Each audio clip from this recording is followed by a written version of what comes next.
This is the Weathering, Erosion, and Deposition Ford Farrier passage for 4th grade.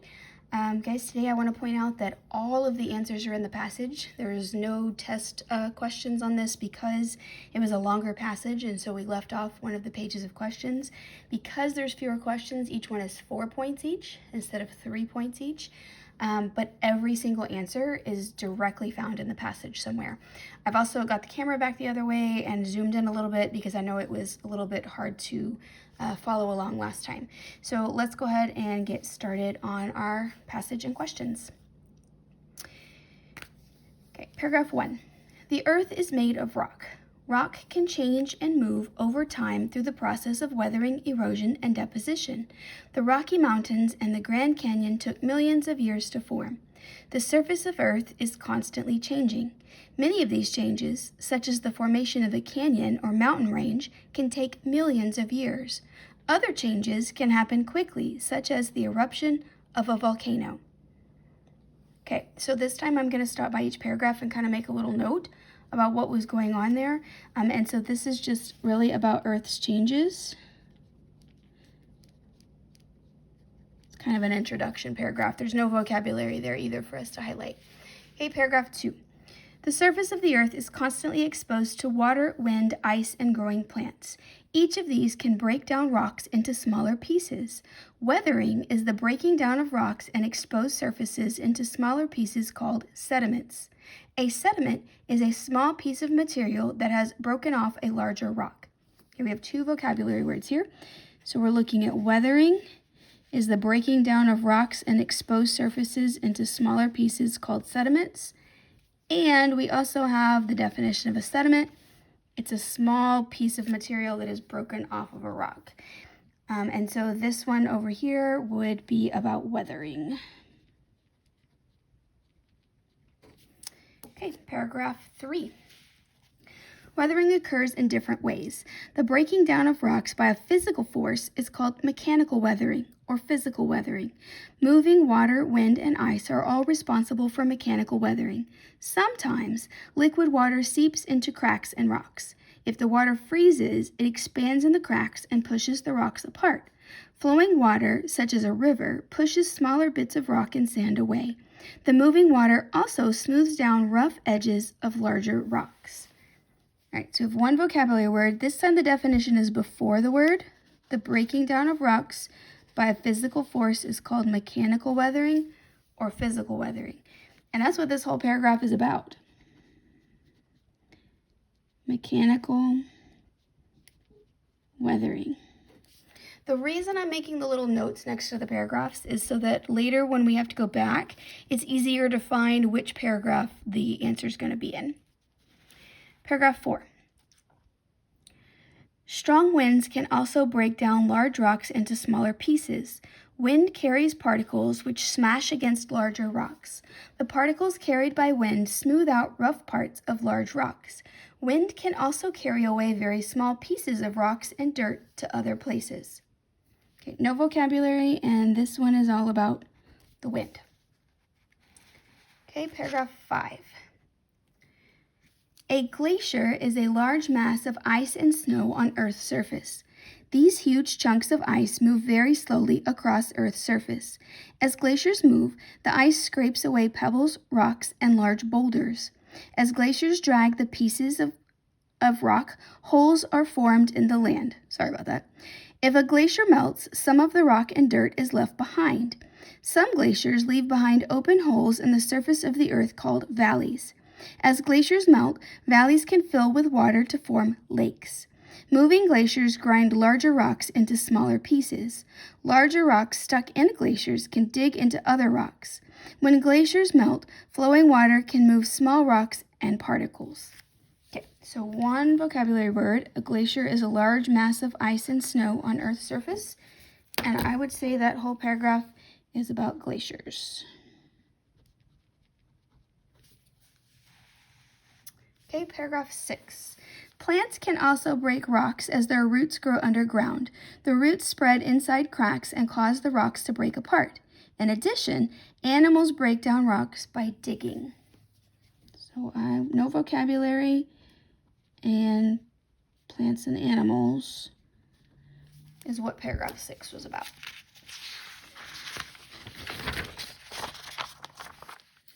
All right, paragraph 7. Sediments can be carried from one place to another. The movement of sediments by wind, water, ice, or gravity is called erosion. Sediments are dropped in a new location. The process of leaving sediments in a new location is called deposition. Over time, layers of sediments press together and become solid. Rock formed by layers of sediments pressing together is called sedimentary rock. As sediments pile on top of each other, more pressure is applied to the bottom layers. The pressure causes minerals to stick together to form solid rock.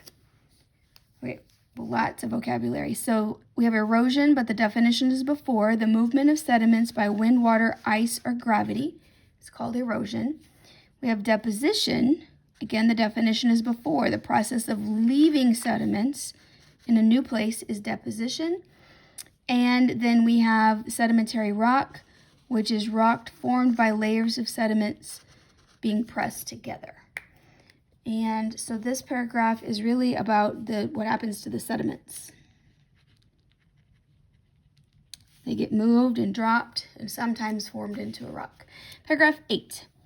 The cycle of weathering, erosion, and deposition destroys old landforms and creates new ones. This cycle creates many of the natural structures on Earth. A natural structure of land is called a landform. Some of the most common landforms created by moving water are canyons.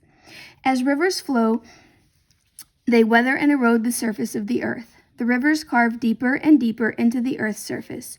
After many years, the rivers have cut deeply into the surface of the Earth. The high walls along a river and the river itself are known as a canyon. The Grand Canyon in Arizona was formed by the weathering and erosion caused by the Colorado River. All right, so here we have definition of a canyon. And this is about landforms, and specifically canyons. Okay, notice my notes are very short. 1, 2, maybe 3 words at the most. Just something to jog my memory if I'm going back looking. Where were canyons? Oh, yep, right here they were. Paragraph 9. The area where land meets the ocean is called a coastline. The coastline is a place where water is constantly crashing against the land. As a result, a coastline is always changing. The land next to an ocean may be filled with rocky cliffs or sandy beaches. Winds push waves towards the shore and break down rocks on the shore. These same waves can erode the sand on the beach or deposit more sand onto the beach. Okay, so we have one definition. The area of land where land meets an ocean is called a coastline. And this is all about coastlines.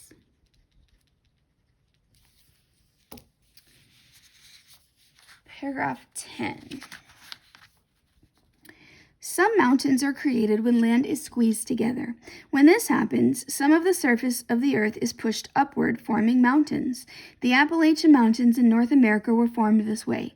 Over many years, weathering breaks down the rocks of mountains. The smaller sediments are carried away and deposited somewhere else. Eventually, the mountains become smaller as more sediments are carried away. All right, so no vocabulary. And it's about mountains. Paragraph 11. Canyons and mountains take a long time to form. Some landforms are created quickly. Volcanoes, earthquakes, floods, and landslides can cause rapid changes to the surface of the earth. Volcanoes are formed when melted rock from deep inside the earth pushes upward and breaks through the earth's surface. The melted rock flows onto the surface of the earth as lava. The lava cools and forms new land. This new land is exposed to weathering from wind, water, and organisms. Okay, so again, no vocabulary, but we have volcanoes in that paragraph. Paragraph 12. Earthquakes happen when giant pieces of rock push up against each other underneath the earth. These pieces of rock touch each other along a fault. When the rock pushes against each other, one of the pieces suddenly begins to move a short distance. The force of this movement causes powerful waves to travel through Earth. These waves are known as an earthquake. So no vocabulary, And the whole paragraph was about earthquakes.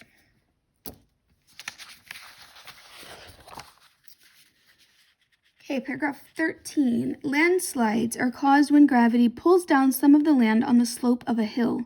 Dirt and rock come crashing down onto the surface. The loosened rock and dirt is usually eroded away and deposited somewhere else. Paragraph 14. These two are really short, so I'm just going to put them together. Floods are usually caused by heavy rain. Flood water can weather and erode rock and other landforms as it rushes across the land. Dirt eroded away in a flood is deposited in a new place, usually the mouth of a river. Okay, so we have landslides and we have floods, which they just went through the fast changes, which were 3rd grade. So volcanoes, earthquakes, landslides, floods, tsunamis, tornadoes, that's all hurricanes, that's all 3rd grade changes to the earth. Paragraph 15. And that's why there was no new vocabulary in that section, because it should have come from 3rd grade. Caves or caverns are another type of landform. Most caves are formed in limestone or a similar type of rock. Water underground dissolves the rock and leaves an open area underground. The process usually takes thousands of years. 2 types of formations can often be found in caves. A stalactite forms on the roofs of caves as water drips into the caves through cracks in the rock above. As the water drips, it leaves behind tiny particles of a mineral called calcite. Calcite was dissolved in the water. As the calcite gathers on the ceiling, it forms a stalactite. A stalactite hangs from the ceiling of the cave. Over time, the stalactite grows downward. All right, so one vocabulary word. Okay, and this paragraph is all about caves and stalactites, but we have that part yellow. 16. Another formation in a cave is called a stalagmite. A stalagmite forms when water droplets that seep through the cracks in the roof of a cavern fall down to the floor. The calcite in the water drops is deposited on the floor of the cavern. The minerals build up over time. After many years, a stalagmite is formed. Stalactites and stalagmites can grow toward one another. Eventually, they may even touch. When a stalactite and a stalagmite touch, they form a column. Okay, so we have one vocabulary word. And this is all about, again, it's still about caves, but specifically about stalagmites and the columns. I'm just going to put caves over here. This picture they've given us here, this would be a column. Up here, the ones on the ceiling are stalactites. It has the C in it for ceiling. And these down here are stalagmites, which they have the G in it for they grow off of the ground. So that will help you keep those apart if you ever need to understand which one is which. The one with the C is off the ceiling, and the one with the G is off the ground. Okay, last paragraph, just a closing paragraph. The face of the earth is always changing. Forces such as water, wind, and ice create many of these changes. It normally takes many years for the changes to be noticeable. Millions of years from now, the surface of the earth may look much different than it does today. All right, so now we're ready to go to questions, and we can easily go back to paragraphs to look to see where the answers are. Okay. So the back, well, we're going to go to questions first. Okay, question 1. When a stalactite and a stalagmite touch each other, they form A, a cave, B, a column, C, a crack, D, a mineral. Number 2. Which answer best explains how caves are formed? A, rivers carry away sediments. B, stalactites and stalagmites push away soil underground. C, glaciers dig holes in the ground. D, water dissolves rock underground. Number 3, and I'm going through these quickly, but you know to pause the video and go back and locate the answer to choose the answer. Number 3, which formation would likely take the shortest amount of time to form? A, a mountain, B, a cave, C, a volcano, D, a canyon. Number 4, a natural structure of land is called? A mineral, B, a sediment, C, deposition, D, a landform. Number 5. Which answer best explains how sedimentary rocks are formed? A, pressure causes minerals to stick together. B, melted rock cools on Earth's surface. C, water dissolves minerals in rocks. D, land is squeezed together. Remember, all of these answers are found directly back in the passage. Number 6, stalagmites form when A, melted rock cools on Earth's surface. B, calcite is deposited on the floor of the cavern. C, glaciers grind rocks. D, minerals dissolve in water. Number 7. Which answer best explains how glaciers help form some lakes? A, flowing water from melting glaciers moves small rocks. B, moving glaciers scrape boulders. C, glaciers dig valleys which fill with water. D, glaciers move across Earth's surface. Number 8. Which is not an example of erosion? A, rivers carrying small rocks. B, glaciers carrying boulders. C, water filling a valley. D, wind moving small particles. Okay, that's all of the multiple choice content questions. Then we move on to fill in the blank content questions. Again, this sentence, each of these sentences is somewhere in the story. You have to find the sentence and fill in the missing word. Number 1, mechanical weathering is the breaking down of rocks by a blank force. Number 2, Earth is made of blank. Number 3, erosion is the movement of sediments by blank, blank, blank, or blank. Number 4, melted rock flows onto the surface of the earth as blank. Number 5, earthquakes cause blank to travel through earth. Number 6, stalactites form on the blank of caves. Number 7, most caves are formed in a type of rock called blank. Number 8, the Grand Canyon was formed by the weathering and erosion caused by the blank. All right, and then the last page is matching all of the vocabulary. You're going to go back and look at the underlined words that we highlighted. These are all of the words that we highlighted on this side of the page. These are all of the definitions that are found with those words. All you're doing is matching them together. So first word is mechanical weathering. If I go find mechanical weathering, it's right here. We highlighted the breaking down of rocks by a physical force. It's called mechanical weathering.